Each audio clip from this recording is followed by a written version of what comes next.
I was sitting in my small, cluttered office on the third floor of the Riverside Commerce Center when my phone buzzed with Derek's text.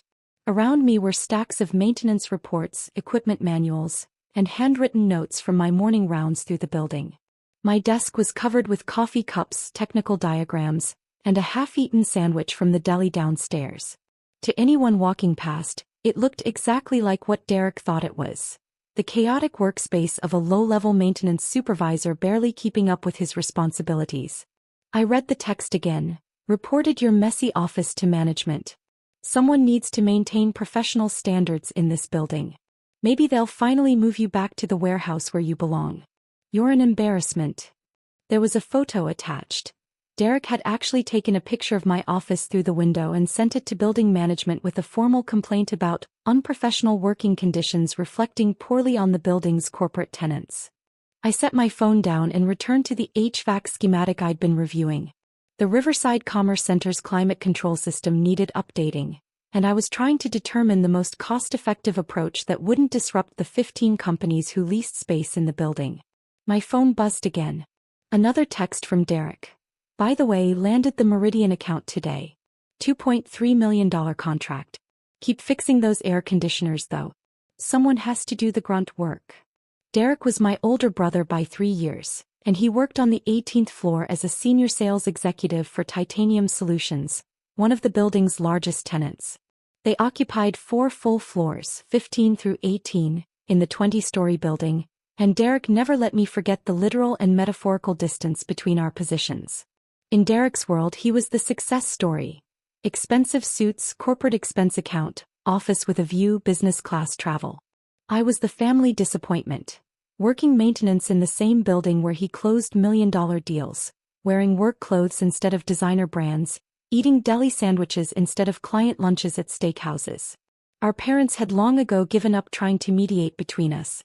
Mom would say things like, "You're both doing important work in your own ways," but her tone made it clear whose work she actually valued. Dad had stopped asking about my job entirely after Derek told him I was basically a janitor with delusions of importance. What none of them knew, what Derek especially didn't know, was that I wasn't employed by building management. I was building management. More specifically, I owned the building. All 20 floors, all 340,000 square feet, all 15 tenant companies paying me rent every month, including Titanium Solutions, whose lease renewal was coming up in 6 months. I'd purchased the Riverside Commerce Center 8 years ago through a complex network of holding companies and property management firms. The building had been struggling, 30% vacancy, deferred maintenance, unhappy tenants. I'd bought it for $47 million, less than half what it had sold for during the boom years. Then I'd spent 3 years methodically renovating, improving systems, and repositioning it as a premium mid-rise office building. I personally oversaw much of the work, learning building systems, understanding tenant needs, and developing relationships with everyone from custodial staff to C-suite executives. Now the building was 98% occupied, commanded premium rents, and was valued at approximately $180 million. It was the cornerstone of a commercial real estate portfolio I'd built that included 6 other properties across the city. But I kept my ownership anonymous, operating through Riverside Property Holdings, which was in turn owned by a series of entities that ultimately traced back to me. The building's official property manager was Catherine Chin, who handled day-to-day tenant relations and leasing. The on-site staff knew me as Alex Morrison, the guy who handled maintenance coordination and building systems, which was technically true, just incomplete. I preferred it this way. When tenants thought I was maintenance staff, they told me the truth about problems. When executives thought I was nobody important, they revealed their actual character. And when Derek thought I was his failure of a brother barely scraping by, he showed me exactly who he really was. The intercom on my desk buzzed. "Alex, it's Catherine. Can you come up to the management office? We need to discuss something." "On my way," I said. Catherine's office was on the 20th floor, tucked away in a suite that most tenants never saw. When I arrived, she was reviewing something on her computer with an expression of mixed amusement and irritation. "So," she said without preamble, "we received a formal complaint about your office, complete with photos and a detailed report about how the maintenance supervisor's unprofessional workspace reflects poorly on the building and creates concerns about management competency. She turned her monitor to show me Derek's complaint. It was thorough, I had to give him that. He'd documented the cluttered desk, the stacks of papers, the casual way I'd tossed my work jacket over a chair. He'd even included a comparison photo of his own immaculate office on the 18th floor, suggesting this was the standard all building employees should maintain. "Your brother really doesn't like you," Catherine observed. "He really doesn't," I agreed. "What did you tell him?" I acknowledged receipt of his complaint and said that building ownership would review it and respond appropriately, Catherine said. "Which is technically true. You are building ownership. So what would you like to do?" I looked at Derek's complaint again. This wasn't the first time he'd tried to get me in trouble or fired. Over the past 3 years he'd complained to building management about me taking too many breaks. I was actually conducting property inspections. Reported me for unauthorized access to executive floors. I was checking HVAC systems. Demanded I be written up for insubordination when I told him I couldn't prioritize his office temperature complaint over a building-wide electrical issue. Suggested to Catherine that the building should hire more professional maintenance staff and get rid of family charity cases, meaning me. I'd let all of it slide because it didn't actually matter. Catherine knew who I was. The building staff knew who I was. Derek's complaints went nowhere because I was the person he was complaining to. But this felt different. This wasn't just criticizing my work. This was Derek actively trying to sabotage me, taking time out of his day to document and report me, using his position at a major tenant company to add weight to his complaint. "I think," I said slowly, "it's time for Derek to understand the actual organizational structure of this building." Catherine raised her eyebrows. "You're going to tell him?" "Not exactly," I said. "I'm going to show him. Can you schedule a meeting with Titanium Solutions executive team? Tell them building ownership wants to discuss their lease renewal and some concerns that have come up." "When?" "Tomorrow," I said. 2 p.m. Main conference room. Make sure Derek is included. After all, he's a senior executive there, and he's shown such keen interest in building management standards. It would be rude not to invite him." Catherine smiled slowly. "This is going to be memorable." "Yes," I agreed. "It is." That evening I received another text from Derek. "Management acknowledge your complaint yet? Probably trying to figure out how to fire you without it looking like nepotism. Face it, Alex, you're out of your depth. You've always been out of your depth. Some people are built for success, others are built for service jobs. You're the latter. Accept it." I didn't respond. Instead, I spent the evening reviewing Titanium Solutions' lease file. It was enlightening reading. They'd been tenants for 5 years, since shortly after I'd purchased the building. Their initial lease had been negotiated when I was still trying to fill vacancy, so the terms were favorable: below market rent, generous improvement allowances, flexible termination clauses. But their behavior as tenants had been increasingly problematic. They generated 3 times as many maintenance requests as similar-sized tenants. They were habitually late on common area charges. They'd made several unauthorized modifications to their space. And according to my building staff, Titanium Solutions employees, particularly the sales team on floor 18, were often dismissive or rude to cleaning crews and maintenance workers. Derek was apparently representative of the company culture, not an exception to it. Their lease was up for renewal in 6 months. At current market rates, their rent would increase by approximately 37%, from $38 per square foot to $52 per square foot. For the 52,000 square feet they occupied, that was a difference of about $728,000 annually. I suspected they were expecting favorable renewal terms based on their size and tenure. They were about to be disappointed. The next morning I dressed carefully. Not in my usual work clothes, but in one of the tailored suits I kept for property investment meetings. I looked different, polished, professional, completely unlike the maintenance supervisor Derek was used to seeing in cargo pants and work boots. I arrived at the 20th floor conference room 30 minutes early and reviewed the presentation Catherine had prepared. It covered building updates, capital improvements, market comparisons, and lease renewal terms. It was comprehensive, professional, and clearly came from ownership, not maintenance staff.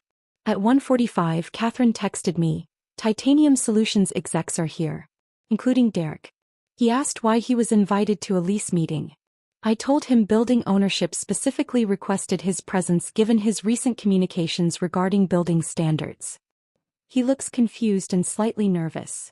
At 2 p.m. exactly, I walked into the conference room. The reaction was immediate and varied.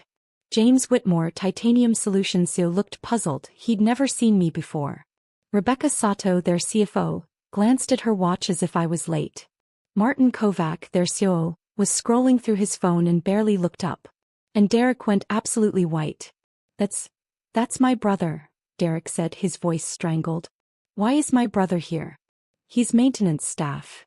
Good afternoon, everyone, I said, taking my seat at the head of the conference table. I'm Alex Morrison, owner of Riverside Commerce Center and principal of Riverside Property Holdings.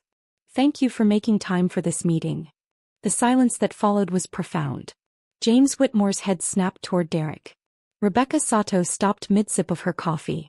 Martin Kovac finally looked up from his phone, his expression shifting from boredom to sharp attention. I'm sorry, James said carefully. You own this building? I've owned it for 8 years, I confirmed. I purchased it in 2016, oversaw its renovation and repositioning, and have maintained ownership through Riverside Property Holdings. Catherine Chin, who you know as the property manager, works for me. Derek made a small choking sound. I continued as if he hadn't. Catherine and I handle most ownership communications through our property management company, but occasionally I like to meet directly with major tenants. Especially when leases are coming up for renewal, and especially when questions have been raised about building standards and management competency. I pulled up the first slide of the presentation. It showed the Riverside Commerce Center's performance metrics over 8 years. Occupancy rates, tenant retention, capital improvements, building value appreciation. The numbers were impressive. This was clearly a well-managed, successful property. As you can see, I said, Riverside Commerce Center has been one of the highest-performing commercial properties in the city. We've maintained 95+% occupancy for 6 consecutive years, tenant satisfaction scores above industry average, and building systems that exceed code requirements. This didn't happen by accident. It happened through careful management and significant capital investment. Rebecca Sato was nodding slowly, her CFO brain processing the information. These are strong numbers. Very strong. Thank you, I said. We work hard to maintain standards. Which brings me to the purpose of today's meeting. Titanium Solutions lease expires in 6 months, and we need to discuss renewal terms. But first, I want to address some concerns about how Titanium Solutions has operated as a tenant. I pulled up a new slide showing maintenance request data. Over the past 5 years, Titanium Solutions has generated an average of 43 maintenance requests per month. That's approximately triple the rate of comparable tenants. Many of these requests are for issues that should be handled internally: office equipment, personal temperature preferences, cosmetic concerns that don't affect functionality. Martin Kovac shifted uncomfortably. We're a large tenant. We have more space, more employees. I've normalized the data by square footage and employee count, I said. Even accounting for size, you're still generating 2.3 times as many requests as similar tenants. That represents additional cost and resource allocation on our end. Next slide. Additionally, you've been an average of 43 days late on common area maintenance charges over the past 3 years. Your lease requires payment within 30 days. The delays create administrative burden and cash flow complications. Rebecca's face had gone tight. As CFO, late payments were her responsibility. You've also made several unauthorized modifications to your space, I continued, showing photos. Conference room on 16 had walls moved without approval. Break room on 17 had plumbing modifications done by an unlicensed contractor. Executive suite on 18 had electrical work that didn't meet code and had to be redone at building expense. James Whitmore was looking increasingly uncomfortable. I wasn't aware of most of these issues. Why weren't we informed this was a problem? You were, I said calmly. Catherine sent formal notices on 6 separate occasions over the past 2 years. They were addressed to your facilities manager and copied to your office. They went unanswered. I pulled out printed copies of the notices, complete with delivery confirmations. Rebecca took them and began reading, her expression darkening. But the most concerning issue, I said, is the pattern of behavior toward building staff. We've documented multiple instances of Titanium Solutions employees treating maintenance workers, cleaning staff and building personnel with disrespect or dismissiveness. This creates a hostile work environment for our employees and reflects poorly on both your company and the building. Derek had been silent throughout this, but now he found his voice. That's ridiculous. We treat staff fine. You can't base a lease decision on some workers claiming they felt disrespected. I'm not basing it on claims, I said. I'm basing it on documented incidents. Would you like to review them? I pulled up another slide. It was a detailed log with dates, times, specific incidents, and witnesses. Several entries specifically referenced Derek Moore, executives on floor 18, being dismissive, demanding, or outright rude to building employees. One entry caught James Whitmore's attention. March 15, 2024, Derek Morrison, senior sales executive, berated cleaning staff for emptying trash during business hours, demanded they return after 7 p.m. even though their shift ends at 6 p.m., threatened to have them fired when they explained building policy. Derek, James said quietly. Is this accurate? Derek's face was red. They were disrupting our client meeting. I was just trying to maintain professional standards. By threatening to fire building employees who don't work for us and were following their assigned schedule? James's voice was ice cold. That's your definition of professional standards? There are 17 documented incidents involving Derek specifically, I said. And another 43 involving other Titanium Solutions employees across your 4 floors. For context, our next largest tenant has logged 4 such incidents in 5 years. For total, you have 60 in the same period. The room was silent except for the sound of Rebecca flipping through the documentation I'd provided.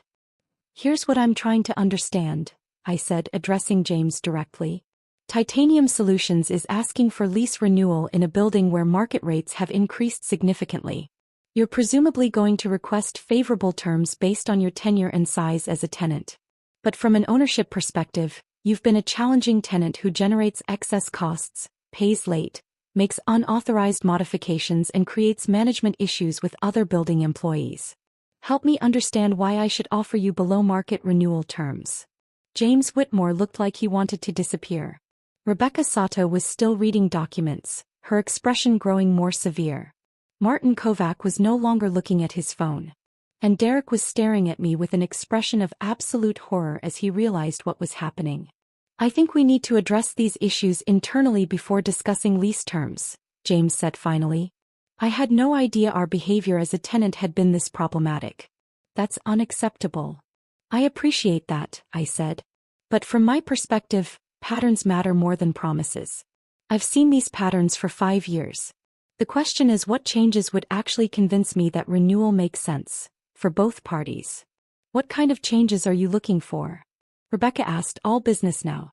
First, a clear policy and training around respectful treatment of building staff, I said. Building employees should never be threatened, belittled, or treated as if they're inferior. They're professionals doing specialized work.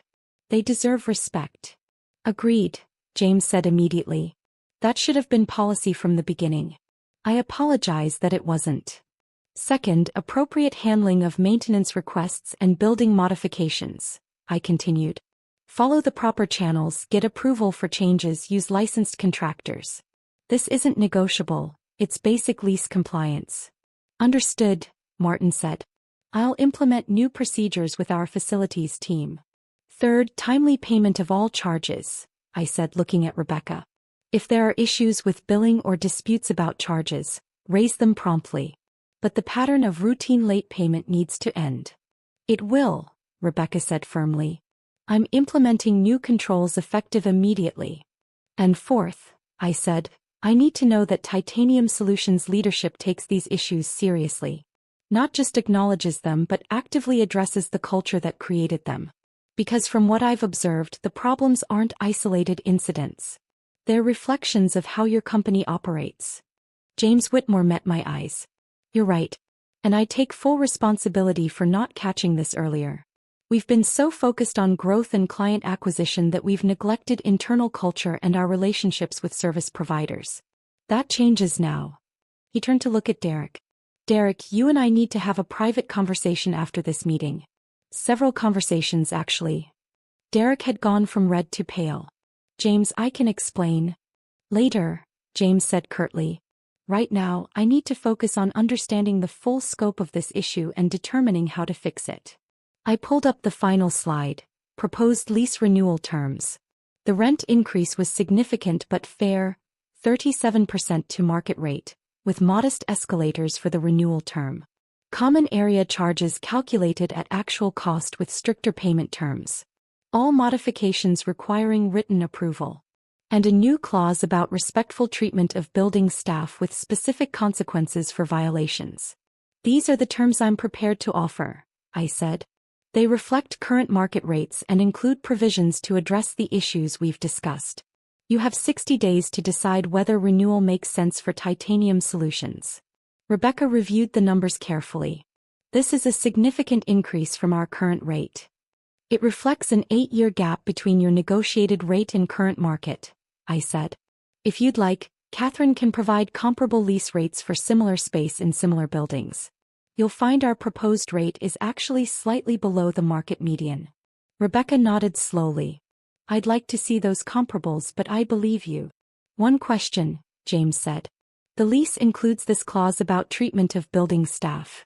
What happens if there are violations?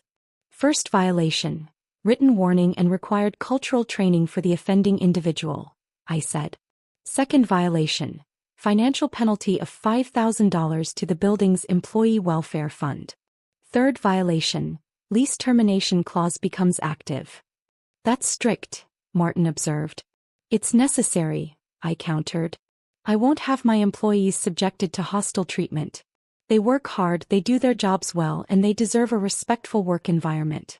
If Titanium Solutions can't guarantee that, you're not the right tenant for this building. James was nodding. I respect that. In fact, I admire it. Too many landlords prioritize rent over principal. You're doing the opposite. I'm doing both, I said. Rent pays the bills. Principal determines who I'm willing to do business with. I've turned down tenants before because I didn't like how they treated people. I'll do it again if necessary. There was a brief silence. Then Rebecca spoke. I'd like to review the complete financial breakdown and comparable leases. But pending that review, I think these terms are fair. We've been getting a below-market deal for years. It's reasonable to expect adjustment to market rates. I agree, Martin said. And frankly, the cultural issues you've raised are things we should have addressed regardless of lease terms. This has been a wake-up call. James looked at me directly. We'll accept the terms subject to Rebecca's financial review. And we'll implement immediate changes to address the behavioral issues. You have my word on that. Thank you, I said. Catherine will send over the detailed comparables and lease documentation. Take your time reviewing everything. If you have questions or concerns, she's your point of contact, or you can reach me directly if needed. As the meeting began to break up, Derek remained seated, looking shell-shocked. James noticed. Derek, my office. Now. James, I think there's been a misunderstanding, Derek started. The only misunderstanding, James said coldly, is that I thought we were running a professional organization. Apparently I was wrong. My office. 5 minutes. As the Titanium Solutions executives filed out, Derek caught my eye. I couldn't read his expression. It was somewhere between rage, humiliation, and disbelief. When the room was empty except for Catherine and me, she let out a long breath. That was intense. It needed to happen, I said. Derek's been escalating for years. Better to address it now than let it fester. Do you think Titanium Solutions will actually change their culture? Maybe, I said. James seemed genuinely shocked. Whether that translates to meaningful change, we'll see. But at minimum, Derek's behavior will have consequences. That's a start. My phone buzzed. Text from Derek. We need to talk. Tonight. I'll come to your place. I replied, my office. Here in the building. 7 p.m. The response was immediate. You have an office? 20th floor. Next to Catherine's. I'll tell security to let you up. At 7 p.m., Derek arrived at my office looking like he'd been through a gauntlet. His usually impeccable appearance was disheveled. Tie loosened, hair mussed, expression haggard. My office was nothing like the cluttered maintenance supervisor space he'd photographed and reported. This was a proper executive office. Floor-to-ceiling windows overlooking the city, modern furniture, shelves lined with property management books and architectural models of my various buildings. Derek stood in the doorway taking it in. "How long have you had this office?" 8 years, I said. "Since I bought the building. The other office on 3, that's my working space. Where I review maintenance reports, study building systems, meet with contractors. This is where I handle ownership business." "Why?" Derek asked, and his voice cracked slightly. "Why pretend to be maintenance staff? Why not tell everyone you own the building?" "Because I learned more this way," I said simply. "When people think you're nobody important, they show you who they really are. Tenants tell maintenance supervisors the truth about problems they'd never mention to ownership. Executives reveal their actual character when they think you can't affect their lives. And brothers show exactly how they see you when they think you're safely beneath them." Derek flinched. "That's not fair. Isn't it?" I asked. "Derek, you've spent years treating me like I was a failure. You've mocked my work, belittled my choices, told our parents I was an embarrassment to the family. You complained to my boss, who is me, trying to get me fired from a job I don't actually have. You took time out of your day to document and photograph my unprofessional workspace, and file a formal complaint." "I didn't know." "That's exactly the point," I interrupted. "You didn't know, so you felt safe being cruel. You thought I was powerless, so you kicked down. That's who you've been for years, Derek. Not just to me, to cleaning staff, maintenance workers, anyone you perceived as beneath you. And you never questioned whether that behavior was okay because you never faced consequences for it." Derek sank into a chair. "James is probably going to fire me." "Maybe," I said. "That's his decision, not mine. But you should know that your behavior reflected on Titanium Solutions as a tenant. If your company doesn't renew their lease, or if they do but with the cultural requirements I've stipulated, that's partly because of how you've treated people." "I'm sorry," Derek said quietly. "I'm sorry for how I treated you. I'm sorry for the complaint. I'm sorry for years of being a terrible brother." "Are you sorry because you got caught?" I asked. "Or because you actually understand why it was wrong?" Derek was quiet for a long time. "Both, I think. I'm definitely sorry I got caught. That I humiliated myself in front of my CEO and CFO. That my behavior might cost me my job. But I'm also starting to realize how shitty I've been. Not just to you. To everyone I thought was beneath me." "That's a start," I said. "What happens now?" Derek asked. "Are you going to tell Mom and Dad? Let them know their successful son is actually the failure and their failure son is actually successful." "I'm not going to tell them anything," I said. "If you want them to know, you can tell them. But Derek, I don't measure success by who makes more money or owns more property. I measure it by how you treat people and what you build. By that measure, we're both still works in progress." Derek looked up at me. "How do you not hate me? After everything I've done?" "Because you're my brother," I said simply. "And because I've seen what happens when people let resentment consume them. I'd rather invest energy in building things than destroying relationships. But that doesn't mean I'll tolerate abuse. The choice is yours, grow into someone better or keep being who you've been. But if you choose the latter, don't expect me to keep providing safety net." Derek nodded slowly. "The lease terms you offered Titanium Solutions. They're fair." "They're fair," I confirmed. "Below median market rate, actually. I'm not trying to punish your company for your behavior.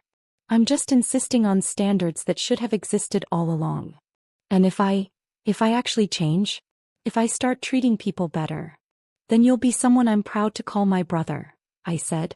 "But you have to do it because it's right, not because it benefits you. That's the difference between genuine change and performance." Derek stood up slowly. "I should go. I have a lot to think about." As he reached the door, he turned back. "Alex, thank you for not destroying me when you could have. For giving me a chance to be better. I don't deserve it, but I'm grateful for it." "We all deserve chances to grow," I said. "The question is whether we take them." Over the next several months, I watched Derek's transformation with cautious optimism. He wasn't perfect. Old habits die hard, but he was trying. He apologized to building staff he'd been rude to. He started saying thank you to cleaning crews. He helped implement Titanium Solutions' new cultural training program. James Whitmore didn't fire him, but Derek was put on a performance improvement plan with specific behavioral metrics. His bonus was reduced by 40%. His next promotion was delayed indefinitely. These weren't punishments, James explained to him, but consequences, and opportunities to demonstrate growth. Titanium Solutions renewed their lease at the proposed terms. Rebecca Sato implemented new financial controls that eliminated late payments. Martin Kovac established proper procedures for building modifications. And James personally apologized to Catherine and me for the company's past behavior as a tenant. 6 months after the infamous meeting, Derek and I had dinner at a restaurant neither of us had suggested. Neutral territory picked by mutual agreement. "I'm still at Titanium Solutions," Derek said. "Still on the improvement plan, but James says I'm making genuine progress." "That's good," I said. "I told Mom and Dad," Derek added. "About you owning the building. About the real estate portfolio. About everything." "How did they take it?"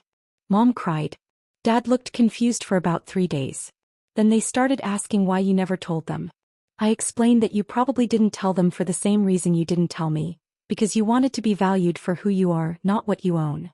"That's surprisingly insightful," I observed. Derek smiled slightly. "I'm working on the insight thing. Part of the improvement plan. Turns out understanding other people's perspectives is a learnable skill." "Who you?" "Most people who've ever experienced empathy," I said, but I was smiling too. "Fair point." Derek paused. "I'm not going to ask you to forget the past. I know I was terrible. But I want you to know I'm trying to be better. Not because it benefits me, though it does, but because I finally understand that how you treat people matters more than what you achieve." "That's what I've been trying to tell you for years," I said. "I know. I should have listened. I'm listening now." We finished dinner talking about less fraught topics: sports, movies, family gossip. It wasn't the relationship we'd had as kids, before success and status had poisoned Derek's perspective. But it was better than what we'd had for the past decade. As we left the restaurant, Derek said, "One more thing. That office on 3, the messy one I photographed and complained about. Do you actually need it?" "Why?" "Because I was thinking, maybe I could volunteer there sometimes. Help with maintenance coordination or building systems. Learn the unglamorous side of real estate. Assuming you'd be willing to teach me." I looked at him carefully. "You want to learn maintenance coordination?" "I want to learn humility," Derek said. "And I figure the best way to do that is to actually understand the work that people like me have been dismissing for years. So yes, I want to learn maintenance coordination. I want to fix coffee makers and review HVAC schematics and understand why building systems matter. If you'll let me." "You'd be terrible at it," I said honestly. "At least at first." "Probably," Derek agreed. "But I'd like to try. With your permission." I thought about the years of condescension, the complaints, the attempts to get me fired. I thought about Derek's transformation over the past months. Imperfect but genuine. And I thought about the choice I'd made years ago to build things rather than destroy relationships. "Hey," I said. "Saturday mornings. Dress for actual work. You'll get dirty. And if you complain once about the conditions or the tasks, you're out." "Understood." "Understood," Derek said. "Thank you, Alex." "Really?" A year later, the Riverside Commerce Center was featured in a commercial real estate publication as one of the city's best-managed mid-rise properties. The article mentioned the owner's hands-on approach and commitment to both tenant satisfaction and employee welfare. Derek was quoted in the article, not as a tenant executive, but as someone who'd volunteered to learn building management and had been surprised by its complexity. "I thought I understood real estate because I worked in an office building," he said in the interview. "But I didn't understand anything. There's incredible skill and knowledge required to keep a building running smoothly. I'm grateful I got the chance to learn that." My parents framed the article and hung it in their living room. Mom called to say she was proud of both of us. Me for building something successful, Derek for having the humility to learn from his mistakes. And every Saturday morning, Derek still showed up at 8 a.m. to help with maintenance coordination, building inspections and system reviews. He wasn't great at it, but he was trying. And that mattered more than competence. Because at the end of the day, success isn't about the office you have or the title on your business card. It's about who you choose to be when you think nobody important is watching. And sometimes, the brother you dismiss as maintenance staff turns out to own the entire building and teaches you what really matters. That's what family looks like when it works.